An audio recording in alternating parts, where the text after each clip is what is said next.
श्रीमद् भगवद गीता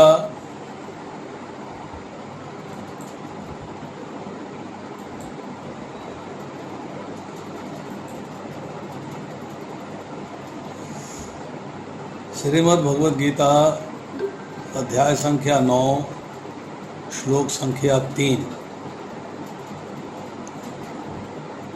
पिछली बार हमने 3 श्लोक करने थे, 1, 2 और 3, but unfortunately power shut down हो गया तो हम तीसरा श्लोक नहीं कर पाए। तो आज हम जो है तीसरा श्लोक करेंगे और इसके साथ ही थोड़ी सी चर्चा पहले और दूसरे श्लोक के बारे में भी करेंगे, जिससे कि रिवीजन हो जाए। तो पहले तीसरा श्लोक आरंभ करता हूँ। अश्रद्धनाः पुरुषः धर्मस्य अस्य परन्तपः अप्राप्य मां निवर्तन्ते मृत्यु संसार वर्त्मनि।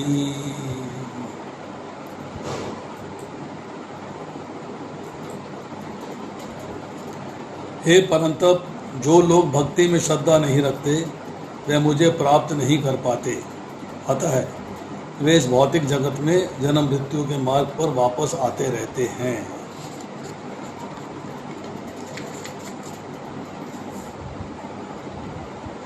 पिछले श्लोकों में भगवान ने बताया कि बड़ा सुगम है, आसानी से किया जा सकता है और उसके लिए योग्यता बताई। योग्यता क्या थी कि भगवान से ईर्ष्या नहीं करनी है, भगवान परम गेहूँ ज्ञान देंगे और इसे जानने के बाद संसार के सारे क्लेशों से मुक्त हो जाओगे। ये बात है।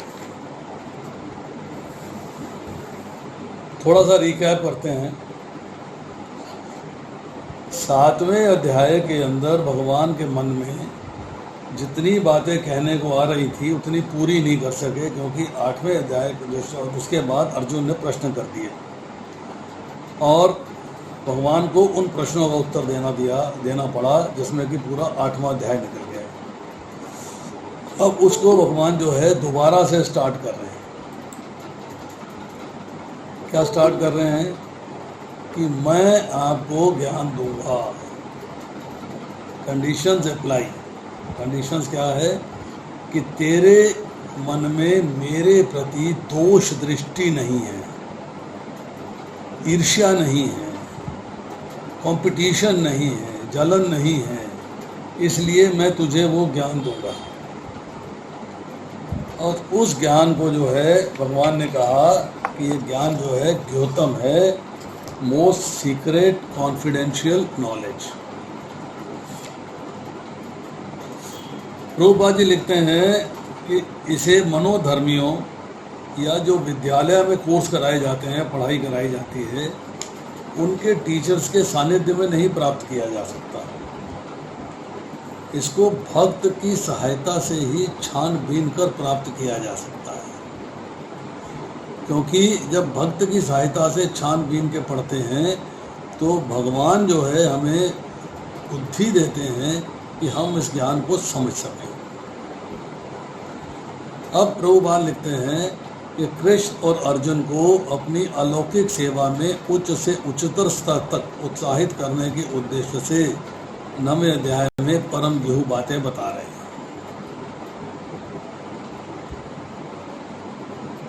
और रिकैप करते हैं कि दूसरे और तीसरे अध्याय में जो आध्यात्मिक ज्ञान का वर्णन हुआ है, जो बातें बताई गई हैं, आत्मा और शरीर का भेद, कर्म योग, ये सारी चर्चाएं दूसरे तीसरे अध्याय में हुई। वो क्यों है, मतलब सीक्रेट है। 7वें और 8वें अध्याय में जो चर्चा हुई है वो भक्ति से कनेक्टेड है, भक्ति से संबंधित है, वो सीक्रेट से ज़्यादा बढ़ के सीक्रेट है, मतलब द्योतर है।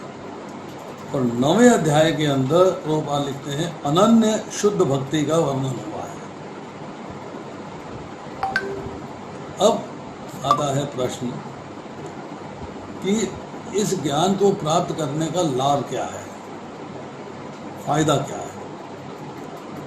तो प्रभुपाद लिखते हैं कि इसका फ़ायदा है कि सबसे पहले आपके हृदय का शुद्धिकरण होता है।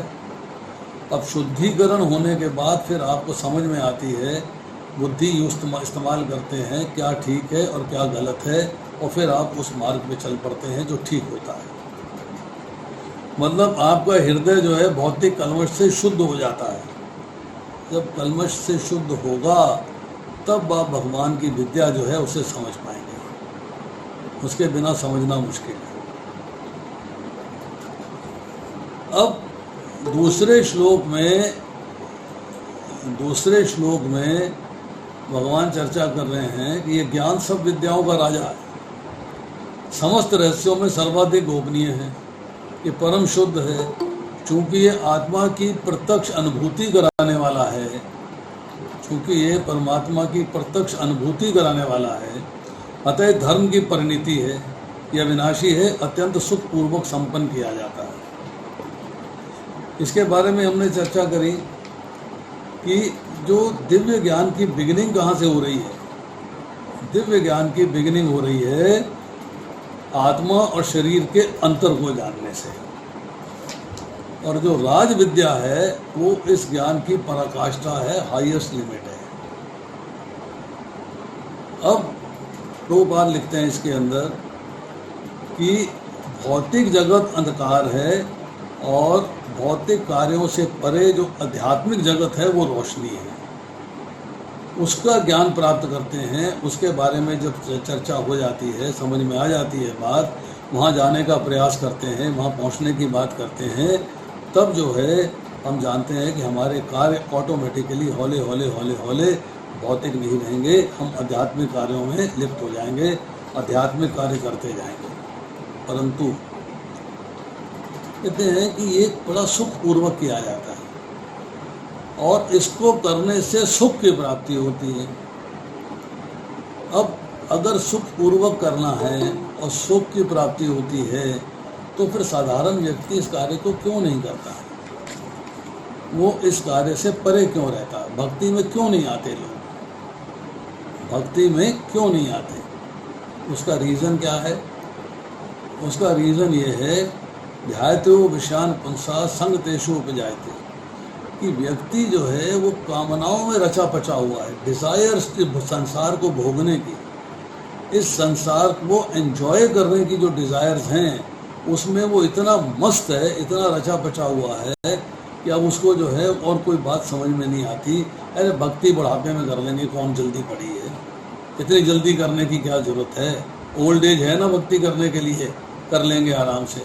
इस वक्त तो संसार में जो मौज मेला है, जो एंजॉयमेंट है, जिसके लिए पैसा कमाया जा रहा है, वो मौज मेला ले लिया जाए। मतलब उस व्यक्ति की आध्यात्मिक जीवन में, भगवान में, भगवान के कार्यकलाप में, भगवान की लीला में, भगवान के नाम में, भगवान के रूप में, भगवान के धाम में वर्णन सुनने की कोई इच्छा नहीं है, श्रद्धा ही नहीं है। तो प्रभुपाद जी लिखते हैं कि श्रद्धाविहीन व्यक्ति के लिए भक्ति योग कर पाना बड़ा कठिन है। अब श्रद्धा कैसे आती है? जब हम स्टेप वाइज चलते हैं, श्रद्धा साधु संग, तो पहले श्रद्धा आई फिर साधु संग आया। फिर प्रभुपाद जी क्या लिख रहे हैं, श्रद्धा तो भक्तों की संगति से उत्पन्न की जाती है। मतलब उसको साधु संग को थोड़ा सा रिवर्स लेके चलो। रिवर्स मीन्स कि पहले जो है आपके अंदर साधु संग आएगा, फिर श्रद्धा आएगी, और श्रद्धा के बाद फिर आप साधु संग में पहुंचेंगे डिटेल में। अब आपकी इन्वॉल्वमेंट जो है ज़्यादा हो जाएगी कि यस, अब मुझे साधु भक्तों का संग करना। अब हम जो है वैदिक प्रमाण देते हैं कि देखो जी शास्त्र में ये लिखा है। लोग कहते हैं जी शास्त्र तो गपोड़ शंखी है, तो किसी ने भांग के भी ये लिख दिए, ये तो किसी ने ऐसे ही लिख दिए, इनकी तो कोई वैल्यू नहीं है। अरे भाई वैल्यू किस चीज़ की है? वैल्यू साइंस की है, वैल्यू आज के ज़माने में साइंस की वैल्यू है। तो लोगों का भाव ये है, पर वो ये भूल जाते हैं कि जो आज की डेट में साइंस चल रही है उसका प्रमाण, उसका भी लिखित रहस्य जो है हमारे वेदों में, हमारे शास्त्रों में मिलता है। एक छोटी सी बात बताता हूँ। इंद्रलोक में बैठे हुए हैं, युधिष्ठिर अपने यहाँ पे पांडवों के साथ मीटिंग कर रहे हैं, पर इंद्र जो है पांडवों की हर चीज़ यहाँ पर बैठे देख पा रहे हैं, और जब चाहते हैं तब वो जो है उस मीटिंग में इंटरफियर भी कर देते हैं, इंटरफेरेंस भी हो जाती है। ये तब की बातें हैं, महाभारत के युग की बातें हैं। आज हम यहाँ बैठे हुए हैं, डिबेट चल रही है, एक आदमी अमेरिका में बैठा हुआ है, एक दुबई में बैठा हुआ है, एक ऑस्ट्रेलिया बैठा हुआ है, एक अफ्रीका बैठा हुआ है, एक इंग्लैंड बैठा हुआ है, दो बॉम्बे बैठे हुए हैं, एक मद्रास बैठा हुआ है, और सब आपस में एक दूसरे के साथ चर्चा कर रहे हैं, एक दूसरे में इंटरफेरेंस कर रहे हैं। क्या ये वही चीज़ नहीं है? शास्त्रों में हमें उल्लेख मिलता है, ये अलग बात है कि हम उस उल्लेख को प्रॉपरली समझ नहीं पाते हैं, अंडरस्टैंड नहीं कर पाते। अब श्रद्धा क्या है? श्रद्धा जब आहिस्ता आहिस्ता बढ़ती है, जैसे कि भक्तों का संग हुआ, भजन क्रिया हुई, अनर्थ निवृत्ति हुई, इन स्टेप्स के बाद श्रद्धा निष्ठा में कन्वर्ट हो जाती है। निष्ठा मीन्स अटूट श्रद्धा। अब श्रद्धा आपकी जो है पक्की हो गई है, पक्की श्रद्धा पक्की हो गई है। अब पक्का विश्वास हो जाएगा कि कृष्ण ही भगवान है। एक बात कि आपको विश्वास हो गया कि कृष्ण ही भगवान है, एक बात, इससे बड़ी श्रद्धा की बात और कोई नहीं हो सकती। अब उसके बाद श्रद्धा वो पूर्ण विश्वास है कि भगवान कृष्ण की सेवा से ही सारी सिद्धि, सारे बेनिफिट प्राप्त हो सकते हैं, अगर आप भोगना चाहते हो तो। नहीं है तो भगवान की सेवा में लग के भगवान के धाम चले जाओ। दोनों ऑप्शन अवेलेबल हैं। सकाम कर्म योग, अर्थात आप कामना सहित भगवान कृष्ण की सेवा में चले जाइए तो भौतिक सुख भोग प्राप्त कर लेंगे, और अगर आप जो है निष्काम कर्म योग में जाते हैं, भौतिक सुख भोग नहीं प्राप्त करना चाहते हैं, तब आप जो है भगवान के धाम जाने के लिए सक्षम हो जाएंगे। कनेक्शन सिर्फ एक ही है कि केवलम भक्ति करनी है, वो है केवला भक्ति की, भगवान कृष्ण की भक्ति करनी है और किसी की नहीं। अब श्रीमद् भागवत के चौथे स्कंद के 31वें अध्याय के 14वें श्लोक में कहा गया है कि वृक्ष की जड़ को सींचने से उसकी डालें, टहनियाँ, पत्तियाँ तुष्ट होती हैं, और अमाशय को भोजन प्रदान करने से शरीर की सारी इंद्रियां तृप्त होती हैं। उसी तरह भगवान की दिव्य सेवा करने से सारे देवता तथा अन्य समस्त जीव स्वतः ही प्रसन्न हो जाते हैं। पेट में खाना जाता है, अंगूठे तक को मिल जाता है, उंगली तक को मिल जाता है, दिमाग को मिल जाता है, आँख को मिल जाता है, सब जगह पहुँच जाता है। वृक्ष के जड़ में पानी देते हैं तो पत्तियों तक पहुँच जाता है।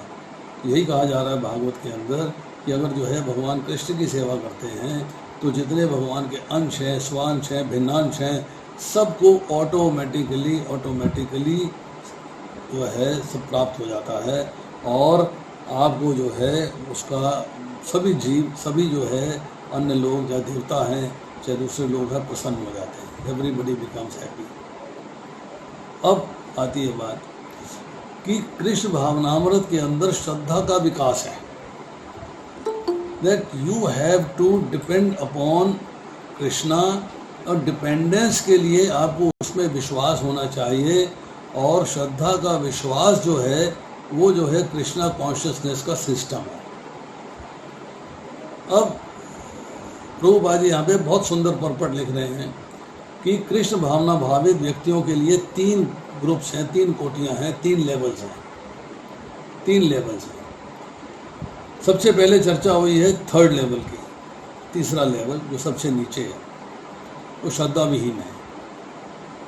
भगवान के पास जाते हैं अपना सुख भोग प्राप्त करने के लिए, भगवान के पास जाते हैं कि मुझे कुछ मिल जाए, मुझे कुछ प्राप्ति हो जाए, उससे ज़्यादा उनकी कोई इच्छा नहीं होती। तो वो जो है श्रद्धा विहीन है।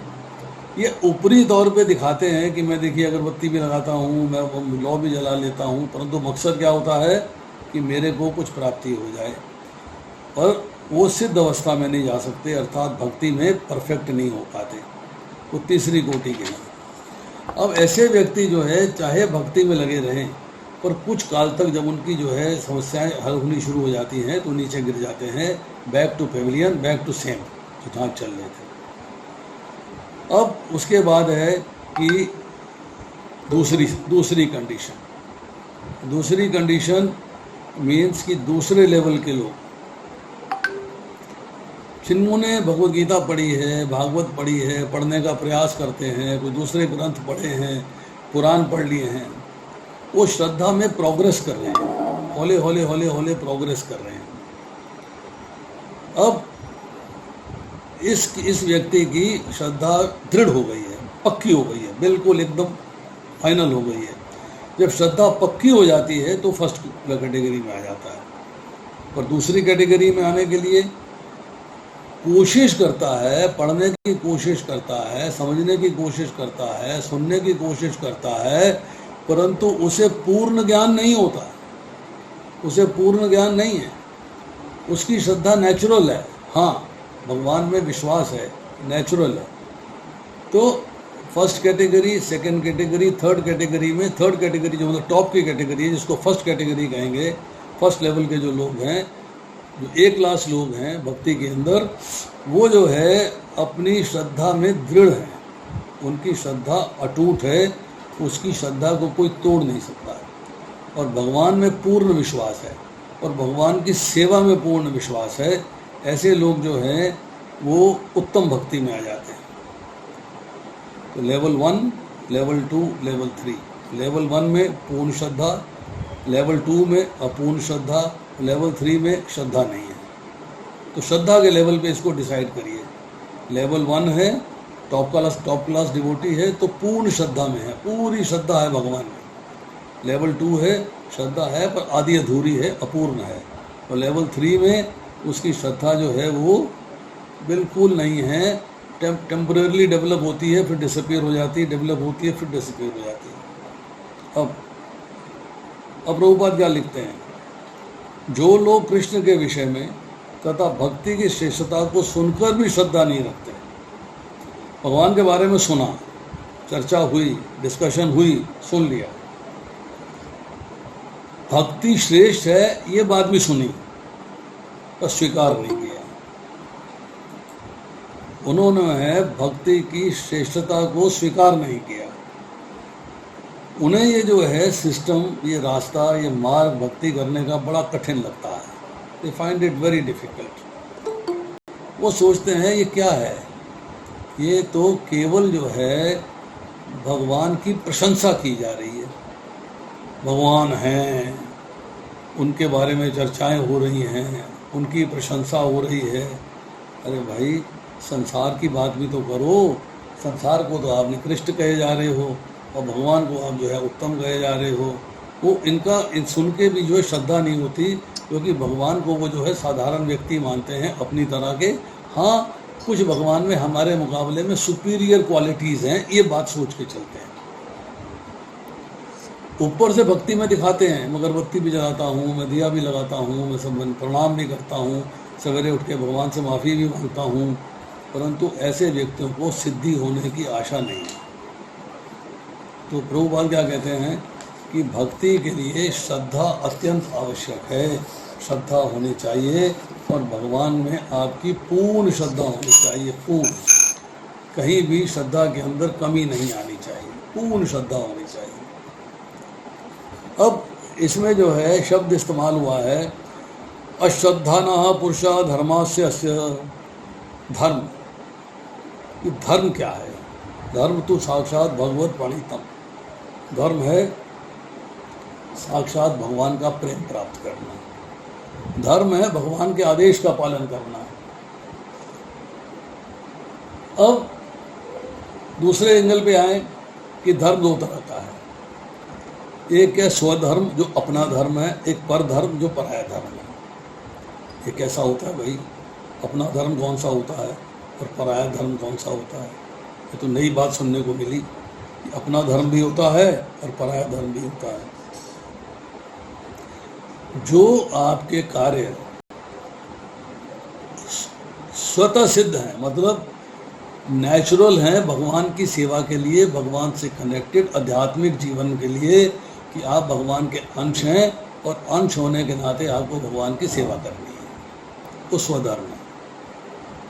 वो स्वयं, वो आत्मा का धर्म है, वो स्वयं अपना धर्म है, अर्थात आत्मा का धर्म है कि आप जो है भगवान की सेवा में रत हैं, आप अंडरस्टैंड करते हैं पर्पस ऑफ लाइफ क्या है, आपने आर्ट ऑफ डिस्क्रिमिनेशन बुद्धि का प्रयोग किया है सही और गलत समझने में, और सही मार्ग पे चलते हैं, वर्णाश्रम सिस्टम का पालन करते हैं, भगवान का आदेश पालन करते हैं, तो भगवान के आदेश को मानते हैं, ये आपका स्वधर्म है, आपका अपना धर्म है। पर धर्म क्या है? प्रकृति के प्रति आकर्षित होना, प्रकृति के प्रति कार्य करना, अपनी एंजॉयमेंट के प्रति कार्य करना, ये अपना धर्म नहीं, आत्मा का धर्म नहीं है, ये शरीर का धर्म है, इसलिए ये पराया धर्म है, ये पर धर्म है। तो दो तरह के धर्म हुए, एक हुआ स्वधर्म और एक हुआ पर धर्म। अब भगवान ने जो विज्ञान सहित ज्ञान को कहने की बात करी, उसमें उन्होंने कहा कि श्रद्धा न रखने वाले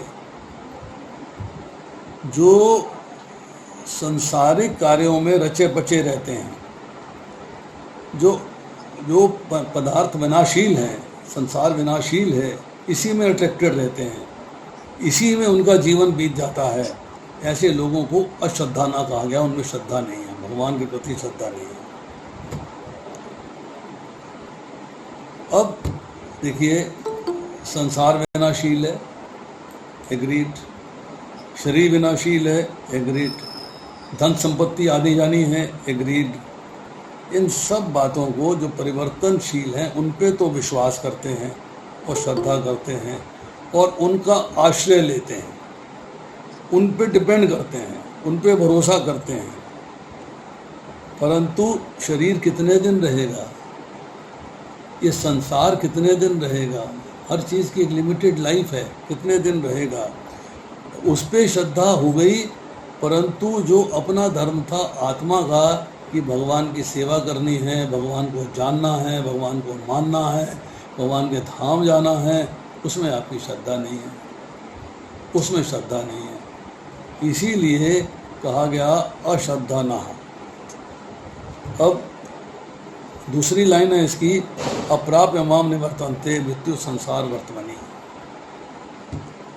कि जो संसार पे श्रद्धा रखता है, जो सांसारिक वस्तुओं पे श्रद्धा रखता है, जो सांसारिक भोगों पे श्रद्धा रखता है, जो सांसारिक एंजॉयमेंट में श्रद्धा रखता है, वो भगवान को प्राप्त करने की इच्छा नहीं रखता। उसका टोटल जो है कनेक्शन संसार के साथ रहता है, भगवान के विमुख है और संसार के सम्मुख है। अब उसको क्या है, उसमें एक ईगो है, अहंकार है। क्या अहंकार है? मैं शरीर हूँ और शरीर मेरा है, सब कार्य मुझे इसी के लिए करने हैं, सब कार्य मुझे इसी के लिए करने हैं। अब ऐसे व्यक्तियों को संसार में बार बार आना है और बार बार जाना है, उससे बच नहीं सकते, क्योंकि उनका जो है कनेक्शन भगवान से टूटा हुआ है, भगवान के बारे में श्रद्धा नहीं है, भगवान की सेवा में नहीं लगते हैं, वो संसार से कनेक्ट रहते हैं, संसार की सेवा में लगते हैं। मृत्यु संसार सागरात, अर्थात ये संसार जो है मृत्यु का समुद्र है, इसमें कोई भी व्यक्ति जो है स्थिरता से टिक नहीं सकता, आता रहता है, जाता रहता है, आता रहता है, जाता रहता है, आता रहता है, जाता रहता है। अर्थात संसार के रास्ते में मरना ही मरना है, विनाश ही विनाश है, अभाव ही अभाव है। अर्थात जहाँ जाएंगे वहाँ से तो लौटना ही पड़ेगा, उसके बिना कोई चारा नहीं है। अब देखिए, भगवान ने आपको शरीर दिया है, तो आप भगवान की सेवा में लगाएं। भगवान की सेवा में नहीं लगाएंगे, आप क्या करेंगे? आप जो है उस शरीर का इस्तेमाल शरीर की एंजॉयमेंट में लगा रहे हैं। अब यहाँ पे एक सवाल आता है कि हम लोग जो है भगवान के धाम क्यों नहीं जा पाते या क्यों नहीं सोच पाते। जैसे मैंने कहा, उसका कारण होता है कामनाएं। कामनाएं इतनी प्रबल हैं कि वो आपको भगवान के मार्ग पे चलने नहीं देती।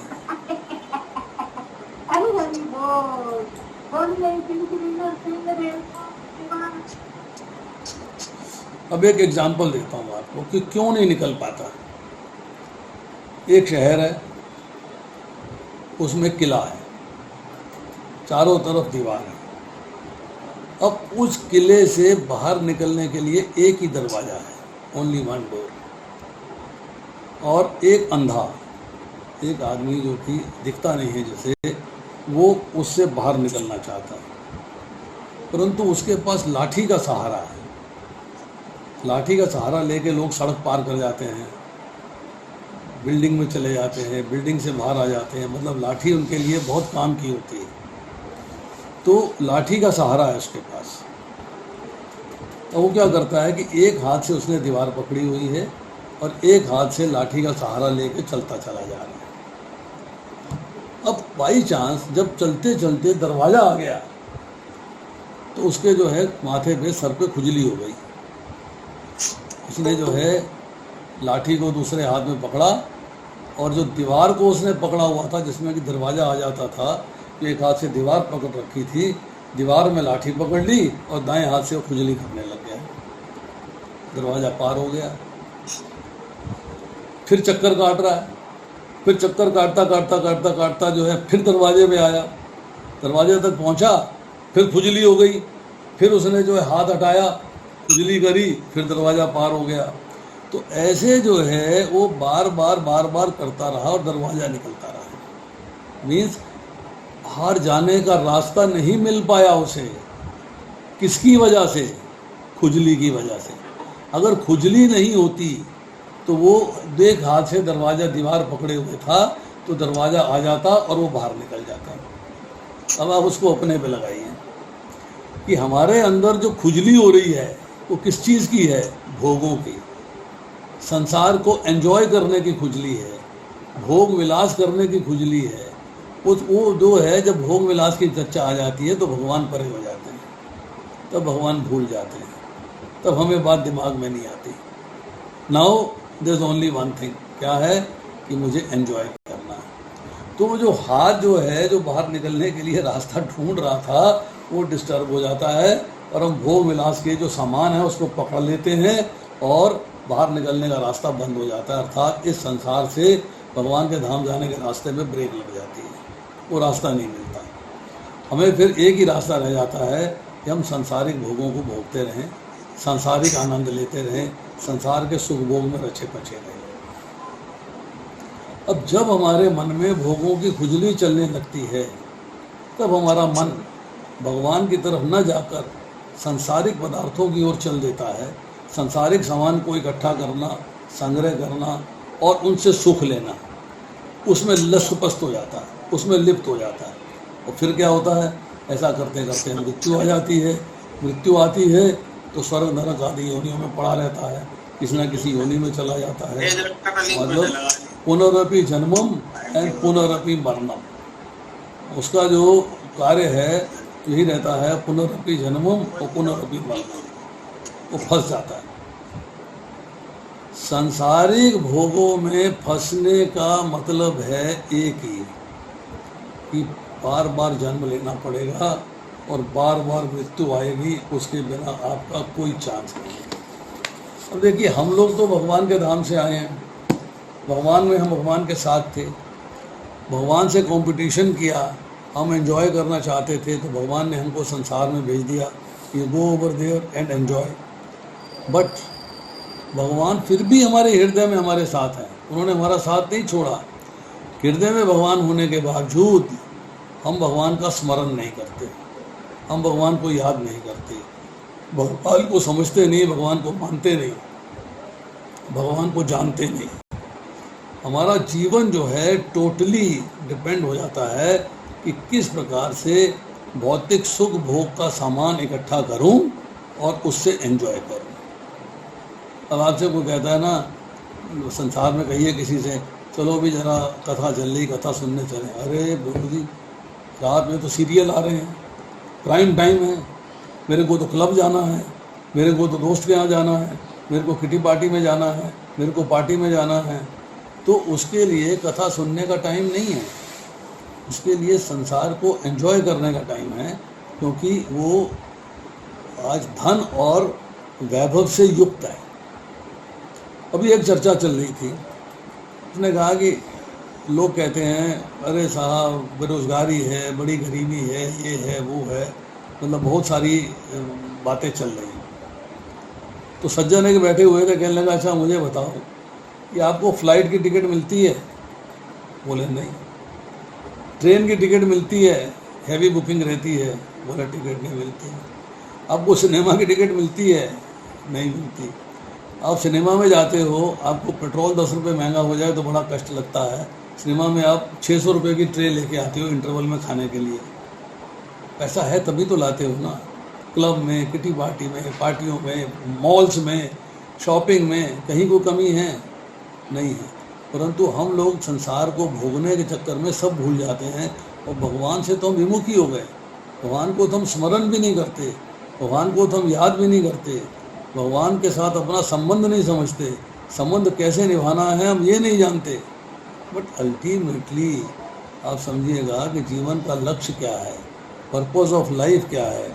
पर्पस ऑफ लाइफ है कि पुनरअपि जन्मम या पुनरअपि मरणम के चक्र से बाहर निकल जाया जाए, बाहर निकल जाया जाए। भगवान सब योनियों में साथ है, प्रेरणा देते हैं, हृदय में बैठे हैं, प्रेरणा देते रहते हैं, परंतु हम कभी उस प्रेरणा को सुनते नहीं, उस प्रेरणा को समझते नहीं, क्योंकि हमने अपनी योग्यता जो है वो सांसारिक वस्तुओं को एंजॉय करने में लगा दी है।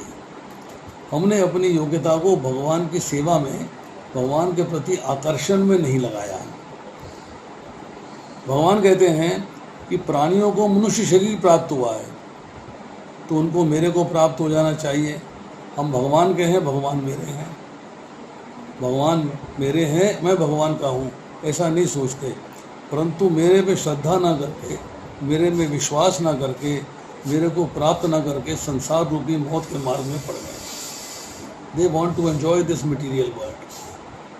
तो ये समस्या है हम लोगों की कि हम लोगों को भगवान के ऊपर बिल्कुल श्रद्धा नहीं है किसी भी किस्म की। जो श्रद्धावान हैं वो हौले हौले third category, second category, first category में आते हैं, ग्रेजुअली प्रोग्रेस करते जाते हैं और अल्टीमेटली साधक से सिद्ध बन जाते हैं।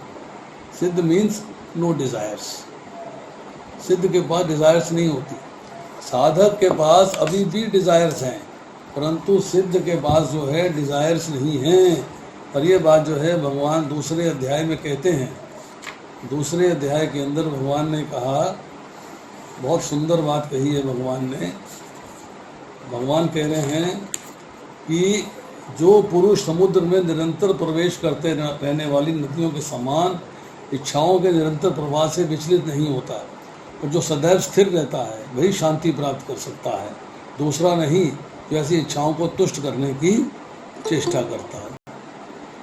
मीन्स आप जो है अगर एंजॉय करना चाहते हैं इस संसार को तो आप जो है इंद्रियों के दास हो गए। आप संसारिक वस्तुएं प्राप्त करके, संग्रह करके उससे एंजॉय करना चाहते हो तो आप में डिज़ायर्स आ रही हैं, आ रही हैं, आ रही हैं। अब कृष्ण भावनामृत में आपने प्रोग्रेस किया तो आपने समझा भी जो मेरी डिज़ायर है भौतिक संसार को भोगने की, ये मुझे नहीं करनी चाहिए, मुझे भगवान की सेवा की डिज़ायर करनी चाहिए। तो आप भगवान की सेवा में आ गए, हौले हौले हौले हौले हौले आप भगवान की सेवा में आ गए। इच्छाओं को तुष्ट करने का प्रयास नहीं किया, इच्छाएं आ रही हैं, आप भक्ति में हो फिर भी इच्छाएं आ रही हैं, परंतु आप उनको पूरी करने का प्रयास नहीं करते। अब अगली स्टेज आती है।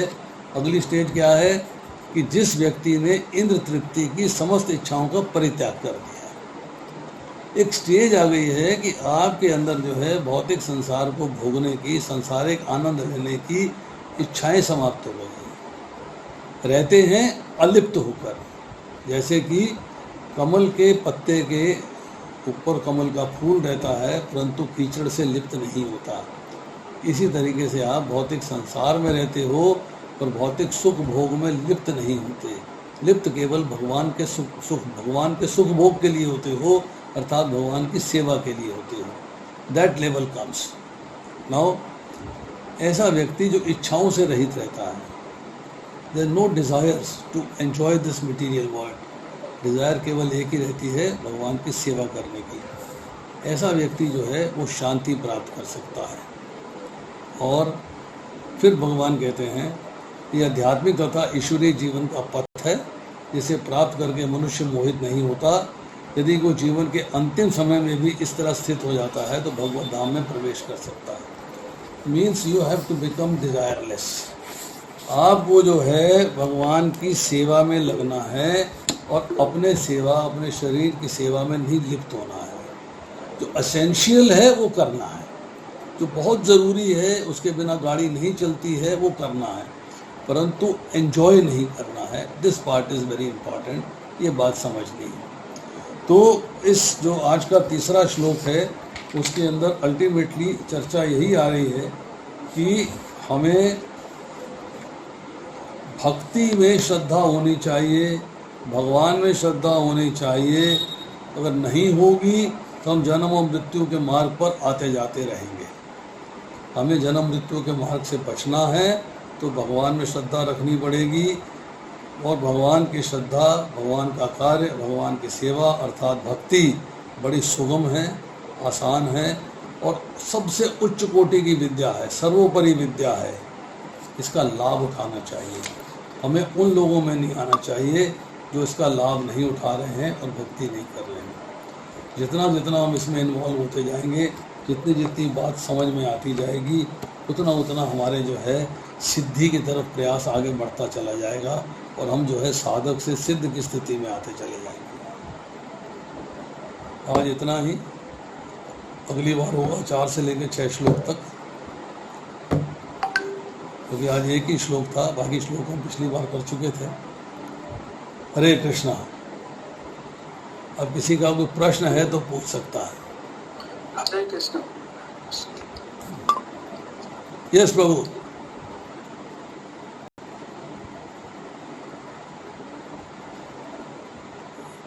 यस मास्टर जी पूछिए। हरे कृष्णा कर रहा था मैं तो। अच्छा, हरे कृष्णा प्रभु जी। हरे कृष्णा जी, हरे कृष्णा। प्रभु जी मतलब पहले भगवान ने भागवत गीता में ये कहा कि कर्म करो और लास्ट में भगवान ने कह दिया कि सब कुछ छोड़ दो। ये कहाँ लिखा है?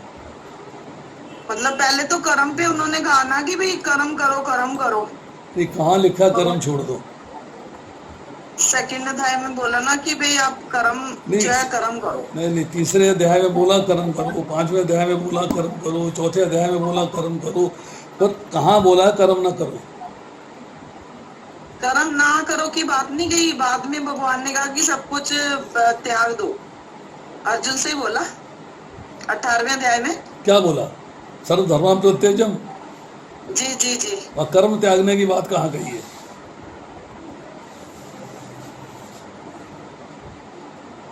सब कुछ छोड़ के मेरी भक्ति में आ जाओ, यही तो बोला कर्म भगवान नहीं ने। है ये सब कुछ छोड़ के मेरी भक्ति में आ जाओ। भक्ति कर्म नहीं है क्या? हाँ जी, हाँ है तो भक्ति। तो फिर कहाँ बोला कर्म छोड़ दो? मतलब अगर हम भक्ति वाले काम भी कर रहे हैं तो ये भी कर्मों में ही आते हैं। कर्म ही तो है। अच्छा ठीक है प्रभु जी। हरे कृष्णा। हरे कृष्णा। हरे कृष्णा। प्रभु जी मेरा एक क्वेश्चन है कि जैसे आपने बोला कि भगवान में श्रद्धा होनी चाहिए, तो मोस्ट ऑफ द फॉल ये होता है कि हम पूजा पाठ तो करते हैं, प्रॉपर टाइमिंग्स पे मंदिर भी जाते हैं, पर कभी कभार ऐसा मोमेंट आता है जब भगवान से थोड़ा सा ऐसा लगता है कि माइट भी भगवान शायद हेल्प ना करे हमारी, पता नहीं अंदर से भगवान आपकी हेल्प क्यों करें? मतलब समझ नहीं आया। समझ नहीं अगर हम एक सिचुएशन में हैं और उस परमेश्वर को हम पुकार रहे हैं, फिर एक डाउट आता है कि पता नहीं वो हेल्प करेंगे कि नहीं। नहीं, देखिए ऐसा है, एक बात समझिएगा कि जो भी आपने कर्मों का फल भोग रहे हैं वो आपके किए हुए कर्म हैं जिनके फल मिल रहे हैं। भगवान साक्षी हैं, भगवान उपद्रष्टा हैं, भगवान अनुमंता हैं, भगवान सुहृद सर्वभूता नाम आपका हित चाहने वाले हैं। पर अगर आप समझते हो कि भगवान मेरे को जो है मेरी छत पे हेलीकॉप्टर उतार दें, क्यों उतार देंगे वो, जब आपके भाग्य में नहीं है? तो आपके पास एक छोटी गाड़ी है, आप चाहती हो मेरे को ऑडी 7 मिल जाए, क्यों मिल जाए? आपके भाग्य में नहीं है तो। और भगवान ने हेल्प नहीं करी, मुझे ऑडी नहीं दिलवाई, भगवान ने हेल्प नहीं करी, मुझे मर्सिडीज़ नहीं दिलवाई, भगवान ने हेल्प नहीं करी, मुझे बेंटले नहीं दिलवाई, भगवान ने हेल्प नहीं करी, मुझे फार्म हाउस नहीं दिलवाया। अरे भाई, वो सब कुछ मिलना है आपके कर्मों के फल के अनुसार, वो सब मिलना है आपके कर्मों के फल के अनुसार मिलना है। अगर आप भगवान के पास जाते हो ये प्रार्थना लेके कि देखिए साहब मेरी हेल्प करिए आप, भगवान कहते हैं भी तेरी हेल्प तो तेरे कर्मों ने करनी है, जो तूने कर्म किए हैं उसके अनुसार तुझे फल मिलना है, वो फल मैं दे दूंगा, दैट्स ऑल। खुद दूंगा, किसी देवता के माध्यम से दूँ, देवी के माध्यम से दूँ, मेरी मर्जी है, बट तेरे को फल मिलेगा। अब आप सोचें कि साहब मैं आपको एग्जांपल देता हूँ। एक लड़की लुधियाना में, 25 साल पुरानी बात है, 22-23 साल हो गए होंगे, मेरे को किसी ने पार्टी में छेड़ दिया है। मैं माला जप करती हूँ, मैं चाहती हूँ भगवान मेरी हेल्प करें। क्या हेल्प करें? उसको सजा दिलवाएं, उसको पनिशमेंट होनी चाहिए। अगर उसे सज़ा नहीं मिली तो मैं समझूंगी भगवान मेरी हेल्प नहीं कर रहे हैं, तो मैं माला भी छोड़ दूंगी, मंदिर आना भी छोड़ दूंगी। ये क्या सही तरीका है? भगवान कहते हैं कि तेरे साथ जो दुर्घटना हुई है तेरे कर्मों का फल था। जिस व्यक्ति ने तुझे छेड़ा है उसने पाप का कार्य किया है, एग्रीड। तो गलत बात नहीं है कि उसको ये मतलब हम जैसे स्टेटमेंट गलत नहीं कहेंगे, स्टेटमेंट बिल्कुल ठीक है कि उस आदमी ने गलत काम किया है, उसका गलत काम किया है, उसको गलत काम का फल मिलेगा। परंतु दूसरा एंगल भी है कि तेरे जो पाप का फल था कौन भुगतवाता? कोई तो भुगतवाने के लिए चाहिए था ना, निमित्त कोई तो बनता, कोई तो माध्यम बनता। माध्यम वो व्यक्ति बना, उसने तुझे मॉलेस्ट किया और मॉलेस्ट करने के बाद तेरे पाप कर्मों का फल तुझे मिला। अब उसको क्षमा करो, उसको जाने दो, भगवान अपने आप उसको फल देंगे। तुझे कुछ ज़्यादा भगवान से लिमिट लगाने की ज़रूरत नहीं है कि अगर आपने उसे 100 दिन में फल नहीं दिलवाया तो मैं मंदिर छोड़ दूंगी। तो तेरी श्रद्धा कहाँ है? श्रद्धा होती कि जब तू जो है उसको विश्वास करती कि भगवान इसका फल इसको अवश्य देंगे, फल इसको अवश्य मिलेगा। ये श्रद्धा होनी चाहिए थी। कब देंगे, कैसे देंगे, ये भविष्य की बात है। धृतराष्ट्र ने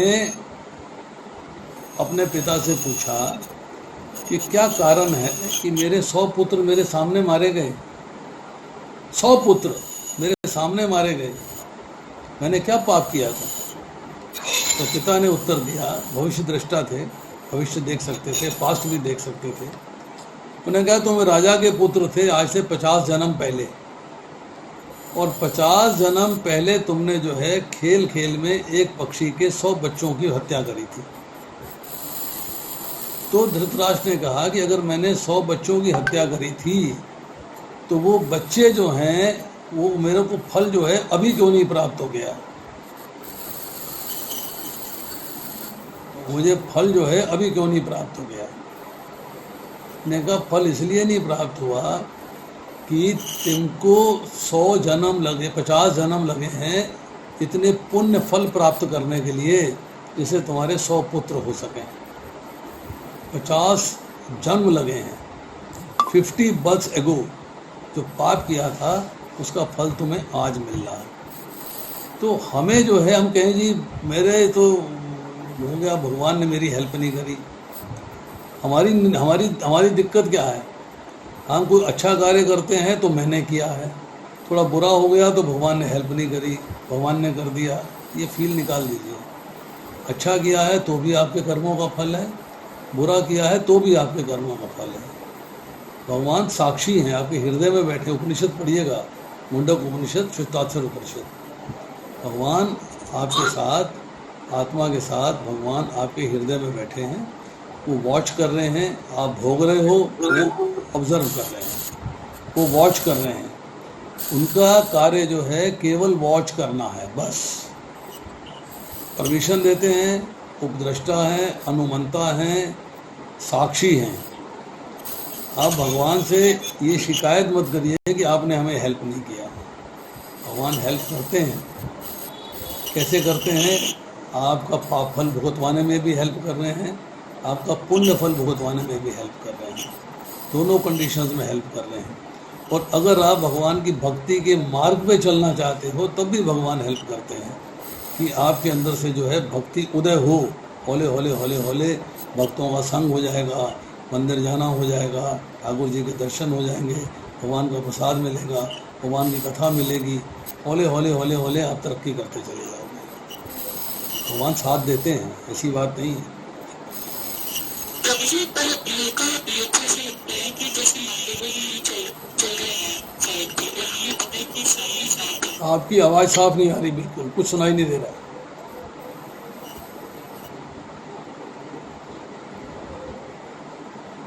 पूछिए।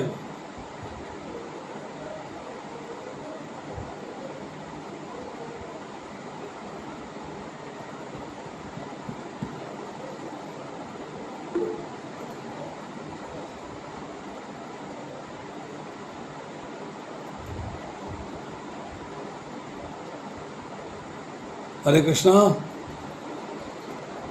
हरे कृष्णा प्रभु जी, हरे कृष्णा। हाँ मंजू जी पूछिए सवाल। आप सवाल पूछना चाहती थी, कुछ हाथ खड़ा किया आपने। हरे कृष्णा प्रभु जी, दंडवत प्रणाम। हरे कृष्णा प्रभु जी, दंडवत प्रणाम। पूछिए। प्रभु जी, हमने अभी सेकंड श्लोक में पढ़ा था कि आत्मा शाश्वत है और सदैव सक्रिय रहता है और वैकुंठ लोक में इसके कार्यकलाप अध्यात्म ज्ञान के गुरुत्व अंश है। यदि आत्मा स्वर्गलोक में या यमलोक में पहुंचे तो इसके कार्यकलापों का क्या होता है? देखिए, ऐसा है कि आपको अपने कार्य करने हैं जो वहाँ पे प्रिस्क्राइब्ड हैं। एक्टिव तो रहेंगे, परंतु जैसे ही आपके कर्म फल समाप्त हो जाएंगे, भी 9वें अध्याय में आगे जाके पढ़ेंगे, जैसे ही कर्म फल समाप्त हो जाएंगे, पुण्य फल समाप्त हो जाएंगे, आपको लौटकर इस संसार में आना है। तो आत्मा जो है वो निष्क्रिय नहीं होता। आप इसका रोबात का इंट्रोडक्शन पढ़िएगा, वहाँ भी आपको लिखा मिलेगा कि आत्मा जो है सक्रिय है, हमेशा सक्रिय अवस्था में रहता है और एक्टिविटी रहती है उसके अंदर। एक्टिविटी वहाँ कैसे रहेगी? जैसे आपके लिए प्रिस्क्राइब्ड है। भगवान के धाम चले जाएंगे, वहाँ भी एक्टिव है, भगवान की सेवा में एक्टिव है। कैसी सेवा? जैसी भगवान प्रिस्क्राइब करेंगे। चाहे वो स्वर्ग लोक है, चाहे नरक लोक है, एक्टिविटी हर जगह है। आत्मा कभी भी इनएक्टिव नहीं होता। दूसरे लोगों में भी हमारा एक्टिविटी है, वहाँ के अनुसार है। वापस आ जाएंगे फिर उन लोगों से। अब वो उसमें वहाँ के अनुसार क्या एक्टिविटी है वो डिसाइड करेंगे ना। हम कैसे यहाँ से बता दें वहाँ जाके आपको ये करना है? पर वहाँ पे भी सक्रिय ही रहेगी। वहाँ भी सक्रिय रहेगी, एक्टिविटी हर जगह है। और प्रभु जी, सनत कुमार महान भक्त कैसे बने थे? क्या? सनत कुमार महान भक्त कैसे बने थे? इधर उल्लेख आया है ना, सनत कुमार महान। सनत कुमार जो है ना वो नेचुरली थे, ब्रह्मा जी के पुत्र थे ना, 4 पुत्रों में सनत कुमार थे। तो उनको ज्ञान जो है वो बलराम जी से मिला था, ज्ञान ब्रह्मा जी से मिला था। जब भागवतम की बात पढ़ते हैं तो उनको ज्ञान जो है संकर्षण भगवान ने दिया था। तो ये ज्ञान की प्राप्ति जो कुछ जो है नेचुरली बाय बर्थ ज्ञान होता है, क्योंकि ये सिद्ध पुरुष थे, सब सिद्ध भगवान ब्रह्मा जी के पुत्र थे। तो कुछ जो है नेचुरल ज्ञान प्राप्त था और बाकी कुछ ज्ञान जो है वो संकर्षण भगवान ने दिया, कुछ ज्ञान ब्रह्मा जी ने दिया। तो अलग अलग जगह से ज्ञान की प्राप्ति हुई। इसमें है ना तुलसी का, उन्होंने भगवान के चरण कमलों पर चढ़े तुलसी दल का आस्वादन करके सनत कुमार जैसे महान भक्त बन गए। भगवान के चरणों में उन्होंने तुलसी अर्पित की और वो महान भक्त बन गए। तो प्रभु जी सिर्फ इतना ही किया था कि ज्यादा उनके। ऐसा है कि एक ऋषि पुत्र थे, उनको जो है भेजा गया गुरुकुल में। जब गुरुकुल में भेजा गया तो गुरु ने उनसे कहा कि तुम जाओ, ये 400 गाय हैं मेरे पास, उपनिषद में कथा आती है इसकी। ये 400 गाय हैं, इनमें कुछ छांड भी है, इनको ले जाओ, जब 1000 हो जाए तब लौट के आना, फिर मैं तुम्हें ज्ञान दूंगा। मैंने कहा ठीक है। बड़ी खुशी खुशी नाचते कूदते गाते मन में चले गए। जब वो 400 गए कि 1000 गायें हो गई तो लौट के गुरुकुल में आ रहे थे। एक दिन जो है रास्ते में पेड़ के नीचे सोए, सवेरे उठे तो संपूर्ण ज्ञान उनके हृदय में प्रकाशित हो गया था। हम जब गुरु पूजा करते हैं तो उसमें एक लाइन आती है, दिव्य ज्ञान हृदय प्रकाशित हो, कि गुरु जो है आपके हृदय में दिव्य ज्ञान प्रदान करते हैं। तो भगवान चाहे तो क्या नहीं कर सकते। अगर चरणों में तुलसी अर्पित करी है तो उनको ज्ञान की प्राप्ति क्यों नहीं हो सकती? ये नहीं हो सकती है, ये श्रद्धा है। मैं आपको श्रद्धा के बारे में कल मैंने बात कही थी, गुरु महाराज का जब व्यास पूजा थी, मैंने एक आपको बात बताता हूँ श्रद्धा के बारे में। श्रद्धा क्या होती है अब समझिएगा जरा। महाराज कमरे में बैठे हुए हैं, गुरु कमरे में बैठे हुए हैं। एक भक्त आया, गर्मी का मौसम है, प्यास लगी हुई है, मुंह सूख रहा है। अब वो महाराज के पास बैठा है, दंडवत किया, प्रणाम किया। अब उसे ठंडा पानी चाहिए, आइस कोल्ड वाटर। महाराज के पास कमरे में पानी की व्यवस्था नहीं है। उन्होंने एक गर्म दूध का गिलास रखा हुआ था, वो गिलास उसको दे दिया, ये लो। शिष्य ने वो गिलास पी लिया, प्यास बुझ गई। अब आप सोचो कि प्यास कैसे बुझ गई? ठंडे पानी की प्यास थी, गर्म दूध से कैसे बुझ गई? प्यास बुझी है श्रद्धा से। श्रद्धा से मतलब आपके मन में क्या भाव आया है? मन में भाव ये है कि गुरु का दिया हुआ गिलास दूध का, जो कि गर्म है, वो ठंडे पानी का कार्य करेगा मेरे अंदर, मेरी प्यास बुझा देगा। ये श्रद्धा है। This is confidence. एक भौतिक संसार की बात बताता हूँ। एक फिल्म स्टार शूटिंग के लिए गए हैं और वहाँ में एसी नहीं चल रहा है, बहुत परेशान है। इतने अवार्ड जीते हैं, इंटरनेशनल फिल्मों में काम किया है, हॉलीवुड फिल्मों का हीरो हूँ, एसी नहीं चल रहा है।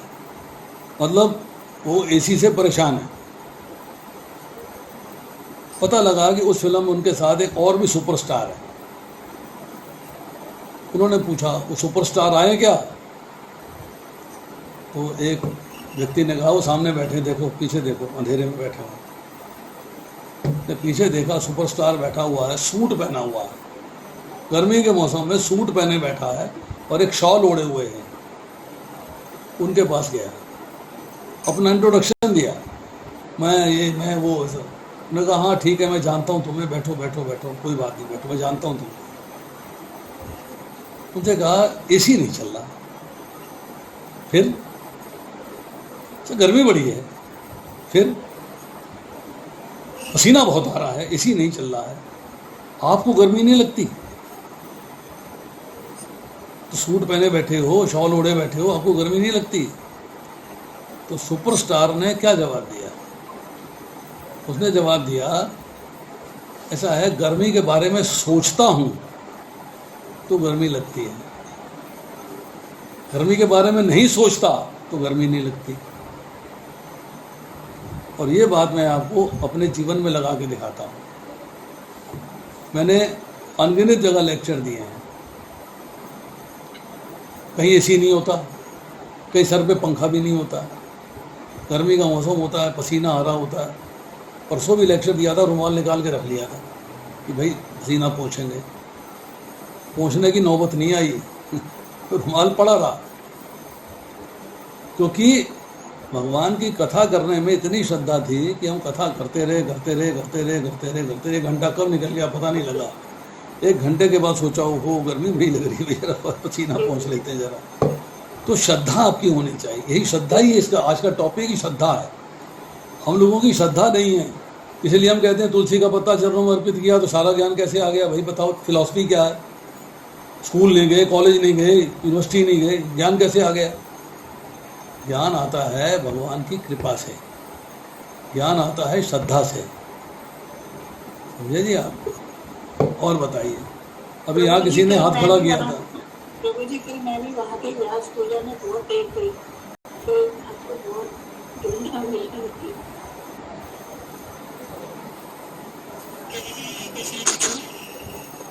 यहाँ भी किसी प्रभु जी ने हाथ खड़ा किया था।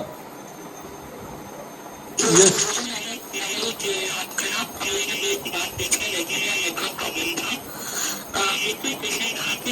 आवाज नहीं आ रही,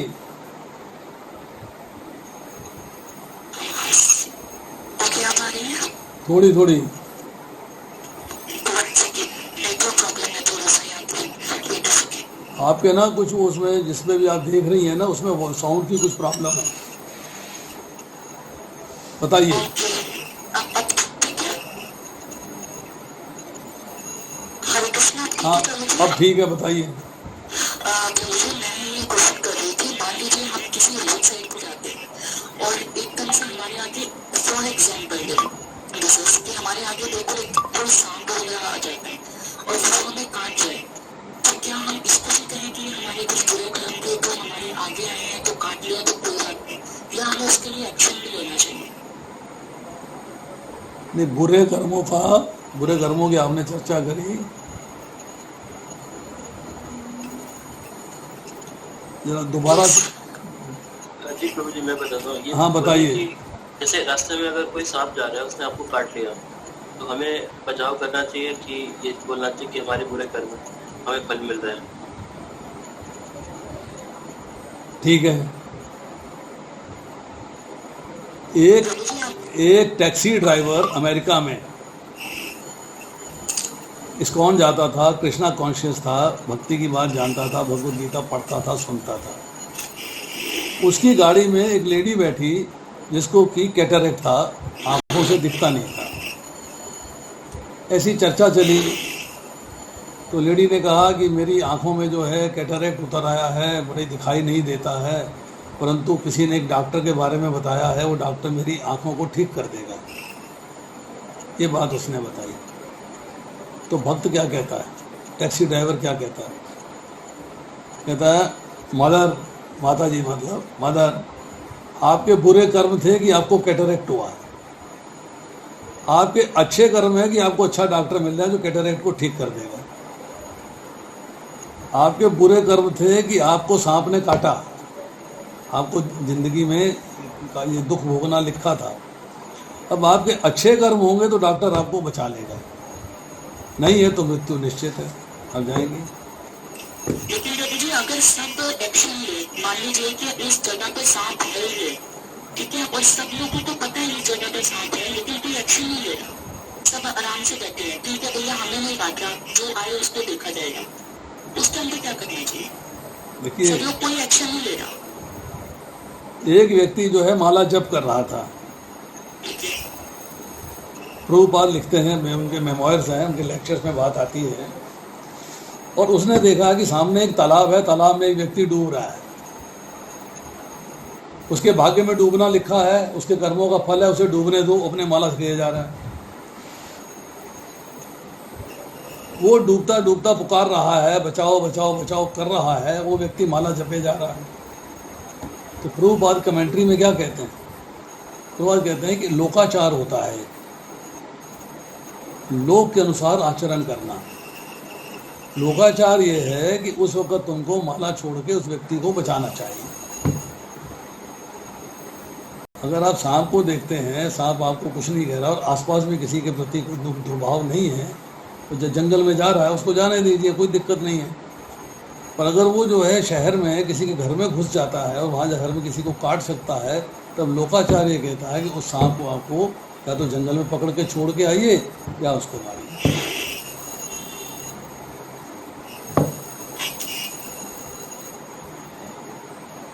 मतलब हम लोग कोई भी इस टाइप का एक्शन ले कि हम उसको हानि पहुंचाए सांप के, किसी टाइप का एक्शन ले, हालांकि कोई एक्शन ना ले, चाहे सबको पता है कि उस रोड पे सांप है, वो सब चुप करके निकल रहे हैं, पर एक बंदा जो निकल रहा है उसको वो काट जाता है, तो उस कोई इंसान एक्शन ले जिसको। देखिए, मैंने आपको बताया लोकाचार क्या है, कि अगर वो जंगल में जा रहा है तो उसको जाने दीजिए, तंग नहीं करिए, जंगल उसका घर है, हाँ कोई डिस्टर्बेंस नहीं है। पर अगर वो यहीं सड़क पे घूम रहा है, आपके घर में घूम रहा है, आपको नहीं काटा है, किसी और को काट सकता है, then you have to take action. तब आपको एक्शन लेना, या तो उसको पकड़ के जंगल में भिजवाइएगा, या उसको जो है अपना परे करिए, मारिए, या कुछ भी करिए, जैसा भी करिए आप।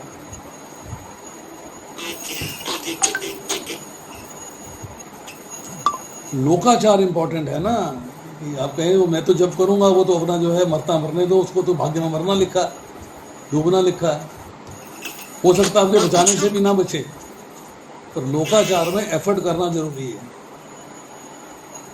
बट अगर कुछ वो ऑब्जेक्शन उठाए कि नहीं भाई आपने शाम को क्यों उठा के बाहर फेंका, वो हमें तो कुछ नहीं कहना, वो आपको को कुछ कहना है। हो सकता है पलट के आपको काट ले। हाँ, तो उनको कुछ नहीं कह रहे, वो हमें कुछ कह रहे, वो कह रहे हमारा तो बड़ा प्यार है इसके साथ, आपको ज्यादा प्रॉब्लम है तो आप यहाँ से चले जाओ, हमें कह देंगे। ठीक है, हम चले जाएंगे, आपको प्यार है तो आप प्यार कर लीजिए, उसका भाग्य है। आपने उसको देखिए, आर्ट ऑफ डिस्क्रिमिनेशन क्या है, बुद्धि का प्रयोग क्या है, वो बुद्धि का प्रयोग नहीं कर रहा। वो आर्ट ऑफ डिस्क्रिमिनेशन, यही तो भगवान ने कहा ना, स्थित प्रज्ञ क्या है, वो बुद्धि का प्रयोग नहीं कर रहा है, उसको ना करने दीजिए। आप देखिए, हम व्यक्ति का काम है गाइड करना। बच्चा स्कूल जाता है, मुझे अच्छे तरीके से याद है कि हम बच्चों को गाइड करते हैं, जो हमें गाइडेंस मिली थी अपने ज़माने में अपने बच्चे के लिए। उन्होंने हमसे कहा कि आपका बच्चा अगर जो है 9th में आ गया, तब तो 8वीं इतनी मुश्किल नहीं होती थी, अब तो बहुत मुश्किल हो गई है, पर आपका बच्चा 9th में आ गया है तो 9th 10th 11th 12th 4 साल के अंदर साइंस एंड मैथ्स छुट्टियां ख़त्म होने तक ख़त्म हो जाना चाहिए, बाद में रिवीजन होना चाहिए। और हरे बाकी कृष्ण प्रभु जी, माता जी का जो माइक है ना डिस्टर्ब कर रहा है, इनको कोई बंद कर लीजिए। इनके ना माइक में कुछ डिस्टर्बेंस है, आवाज कर रहा है, बहुत आवाज, आपकी भी फिर क्लियर नहीं सुन रही प्रभु जी। एक और भी किसी का जो है चालू है। देखिए, बच्चे को 9th में 10th में 11th में 12th में मैथ्स और साइंस जो है वो छुट्टियों में ख़त्म कर देना चाहिए, बाद में पेंडिंग नहीं रहना चाहिए, तब आपका बच्चा अच्छे नंबर ले पाएगा। बाद में रिवीजन चल रहा है, और बाकी सब्जेक्ट जो है साथ साथ करता रहेगा और इसका रिवीजन चलता रहेगा। हम नहीं माने, आप नहीं माने, तो पता लगे बच्चे के नंबर नहीं आए। This is art of discrimination. आपको गाइडेंस मिलती है, गाइडेंस के ऊपर समझिए चलना कि नहीं चलना, गाइडेंस ठीक है कि नहीं है, फैसला करना है उसके ऊपर। अगर इसने फैसला किया है तो बच्चा IIT में भर्ती हो गया, फैसला नहीं किया है तो बच्चा रुड़क रहा। ये सारी चीज़ बच्चे की इंटेलिजेंस पे भी डिपेंड करता है, बच्चे के मूड पे डिपेंड करता है, बच्चे की चॉइस पे डिपेंड करता है, पर गाइडेंस को ठीक से अप्लाई करने पे भी डिपेंड करता है। That is also a factor, वो भी एक फैक्टर है। इसी तरीके से भक्ति में आगे बढ़ना है तो फैक्टर्स बहुत सारे हैं, आपको समझाते हैं नहीं समझ में आती। हम मंदिर में जाते हैं, लेक्चर देते हैं, लोगों को नहीं समझ में आती। लोग आते हैं, वो प्रसाद किधर है भाई, ओहो प्रसाद दिखाओ, फटाफट टाइम हो गया। 2 बजने 1 से लेकर 2 तक का लेक्चर होता है, लोग 2 बजने में 10 मिनट में उठ जाते हैं। क्यों? प्रसाद की लाइन लंबी हो जाएगी, आगे जाके खड़े हो जाएं। उनका इंटरेस्ट प्रसाद है, उनका इंटरेस्ट भगवत कथा नहीं है। वो आर्ट ऑफ डिस्क्रिमिनेशन है ना, कैसे यूज़ करना है। बोले कोई बात नहीं, वेट कर लेंगे यार, प्रसाद तो मिलेगा ही ना, आधा घंटा वेट कर लेंगे, कथा सुन के जाएं पूरी। कथा नहीं पूरी सुनते, उठ जाते हैं पहले ही। तो हर एक को अपनी अपनी बुद्धि का प्रयोग करना है, स्थित प्रज्ञ रहना है, स्थित प्रज्ञ रहना है, बुद्धि का प्रयोग करना है, इस बात को अंडरस्टैंड करना है।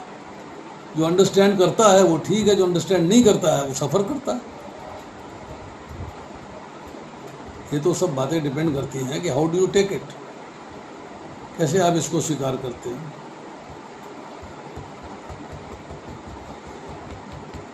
और बताइए।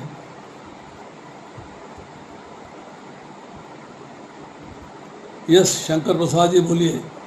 हरे कृष्णा प्रभु जी, दंडवत प्रणाम प्रभु जी, चरणों में आपके दंडवत प्रणाम प्रभु। मैं तो पहली बार आज मतलब जुड़ा हूँ। Welcome, most welcome. तो मैं एक तो 8 बजे से चलता है रवि नागपाल जी का, उसमें मैं जुड़ा हुआ था। आप कहाँ से हैं प्रभु जी? वृंदावन से? मैं दिल्ली से हूँ प्रभु, आप कहाँ हैं? मैं मुजफ्फरपुर बिहार में हूँ। अच्छा, मुजफ्फरपुर बिहार में हैं। आज से 10 साल पहले मैं मुजफ्फरपुर में कथा करने गया था। इस्कॉन दिल्ली में हूँ, अच्छा अच्छा। तो मैं मुजफ्फरपुर गया था, मधुबनी गया था, सीतामढ़ी गया था, लहरिया सराय गया था, दरभंगा गया था, झंझारपुर गया अच्छी था। बात। 15 दिन का ट्रिप था। मुझे पता नहीं था। मैं तो पिछले साल से वृंदावन से जुड़ा हूँ, वृंदावन इस्कॉन से। और वहाँ कृष्ण कुमार हैं, प्रभु जी कृष्ण कुमार दास, बस वही हमको माला वाला जाप करना समझाए। उनके साथ मैं प्रभु जी, मुझे आज 38 साल हो गए हैं इस्कॉन में, 38 ईयर्स। मैं तो बस प्रभु जी 1 साल से मैं तो कुछ सुने ही नहीं सका। और 26 साल से मैं लेक्चर दे रहा हूँ और पेशे से डॉक्टर हूँ। अभी देखा हूँ मैं आपको इसमें। मैंने तो अभी 8 महीने से मेरी तबीयत खराब हो गई है। मेरा दोनों लंग्स में निमोनिया हो गया। हाँ हाँ। तो सांस लेने का दिक्कत हो रहा था हमको, तो पटना मेदांता में मेरा इलाज हो रहा है। और फिर 1 महीने के बाद हार्ट अटैक हो गया। उसका भी इलाज, उसमें एंजियोप्लास्टिक सर्जरी हुआ। घर पे हूँ, वृंदावन जाने का बड़ी इच्छा होती है, लेकिन अकेले की वजह से नहीं कर पाता हूँ। और किसी ने हाथ खड़ा किया है? Anybody else who's raised hand? प्रभु जी आप अपना फोन नंबर शेयर कर सकते हैं? हाँ बोलिए दिशा जी, बोलिए। कृष्ण प्रभु जी, प्रणाम। बताइए। प्रभु जी, एक सवाल ये था कि हम सब जानते हैं कि जो बलराम है भगवान कृष्ण के भाई, वो गुरु हैं और भगवान ही हैं। फिर भी उन्होंने